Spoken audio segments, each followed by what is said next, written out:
नमस्कार मित्रों। वैसे अभी पाकिस्तान के साथ युद्ध जैसी स्थिति है कि युद्ध होगा और युद्ध होगा तो फिर से ढाई मोर्चे की जो लड़ाई है उसकी चर्चाएं हो रही है।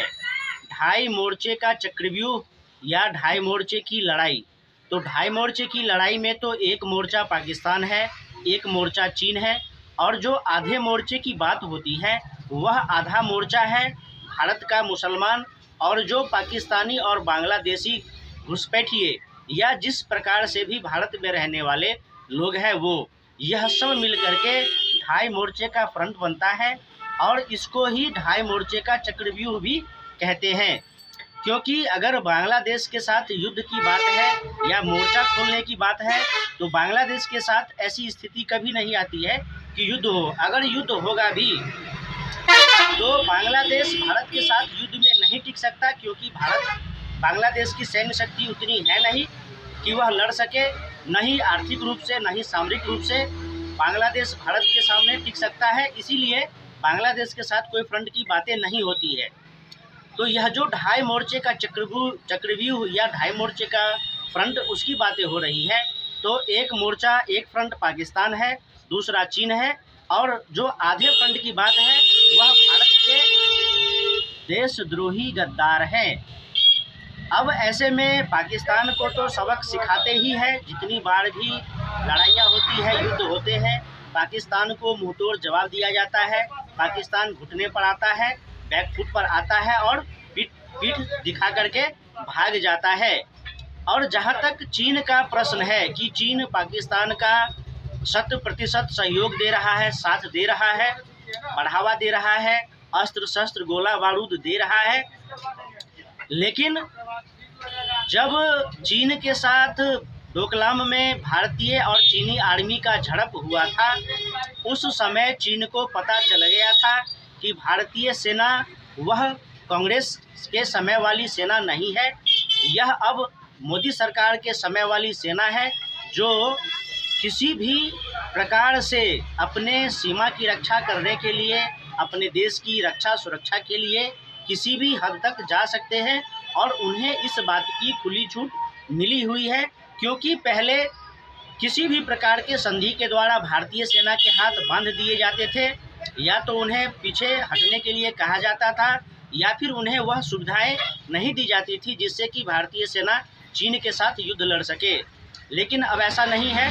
डोकलाम में भी जब झड़प हुआ था तो वहां पर 2 लाख सैनिकों को तैनात कर दिया गया था टैंकों के साथ, यानी कि हर प्रकार से, चाहे थल सेना हो या वायु सेना, 2 लाख सैनिकों को तैनात कर दिया गया था लद्दाख में, अरुणाचल में। और फिर पाकिस्तान, फिर चाइना को बैक फुट पर जाना पड़ा था। बहुत सारे चीनी सैनिक मारे गए थे। और अब जो पाकिस्तान के साथ युद्ध की स्थिति बन रही है तो पाकिस्तान बहुत अधिक देर तक भारत के साथ युद्ध में नहीं टिक सकता है। वैसे भी पाकिस्तान भीतर से ही टूट रहा है, क्योंकि बलोच आर्मी और बलूचिस्तान और सिंध पाकिस्तान के हाथ से जाने वाला है। पाकिस्तान बलोच आर्मी के हाथों मारा जा रहा है, पाकिस्तान आर्मी अफ़गान आर्मी के हाथों मारा जा रहा है। और फिर बहुत सारे आतंकवादी संगठन भी हैं पाकिस्तान में जो सत्ता हस्तांतरण के लिए प्रयास करते रहते हैं। और फिर भारत से लड़ाई होगी तो भारत आज सैन्य शक्ति में विश्व में तीसरे स्थान पर है। तो पाकिस्तान जैसे देश के बस का नहीं है कि वह भारत से युद्ध लड़े, और लड़े भी तो वह युद्ध में टिक पाए। परमाणु बम की धमकियां, तो परमाणु बम छोड़ना इतना आसान नहीं होता है। अगर पाकिस्तान भारत के 1-2 शहरों को तबाह कर भी देता है, लेकिन फिर उसके बाद पाकिस्तान का नामो निशान नहीं रहेगा धरती पर। यह पाकिस्तान भी जानता है और उसका आका चीन भी जानता है। और चीन भी जानता है कि आज भारत विश्व में तीसरी शक्ति है, चाहे किसी भी प्रकार से हो, चाहे आर्थिक रूप से हो, चाहे सामरिक रूप से हो। और आज भारत में एक स्थिर सरकार है जो पूर्ण बहुमत से सत्ता शासन को सुचारू रूप से चला रहा है और पूरे देश की जनता का साथ, सहयोग, समर्थन भारत सरकार के पास है। अब वही है कि पाकिस्तान का आतंकवाद के कंधे पर बंदूक रख करके भारत को घाव देते रहना, भारत में आतंक का माहौल बनाए रखना, तो इस बार पाकिस्तान को मुंहतोड़ जवाब मिलेगा। उसके लिए तैयारियां चल रही है। सर्जिकल स्ट्राइक और एयर स्ट्राइक के बाद अब भारत का प्रयास है कि पाकिस्तान पर बड़ी और कठोर कार्रवाई की जाए। इसलिए समय लिया जा रहा है, थोड़ा समय लगेगा, क्योंकि अगर बड़ा हमला करना है, कठोर दंड देना है पाकिस्तान को, बड़ा हमला करना है, तो उसके लिए तैयारी करने में थोड़ा समय लगेगा। और समय लगेगा तो फिर तगड़ा प्रहार होगा पाकिस्तान पर, इसमें कोई दो राय नहीं है।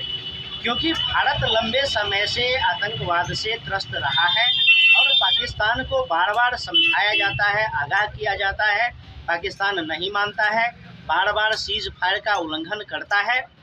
सीज फायर का उल्लंघन करता है, भारत की सेना के तरफ से उसको करारा जवाब दिया जाता है, फिर वह भाग जाता है और भागने के बाद फिर आता है, फिर वही काम करता है। इसलिए इस बार भारतीय सेना का प्लानिंग है कि कश्मीर को इस बार पाकिस्तान को 3 से 4 टुकड़ों में तोड़ देना है। पाकिस्तान को इस हाल में छोड़ देना है कि अगले 100-200 वर्षों तक, क्या अगले 1000 वर्षों तक पाकिस्तान भारत की ओर आंख उठा करके नहीं देखे। हालांकि जो आधा मोर्चा है देश के भीतर, जो देशद्रोही गद्दार है, उनको भी निकालने का प्रयास किया जा रहा है। शहर शहर से बांग्लादेशी और पाकिस्तानी नागरिकों को ढूंढ कर निकाला जा रहा है, सब पर कार्रवाई हो रही है। और बाकी जो पाकिस्तान के समर्थन में नारेबाजी करते हैं, उन लोगों का भी इलाज होगा, उसके लिए भी तैयारियां की जा रही है। फिर मिलेंगे, नमस्कार।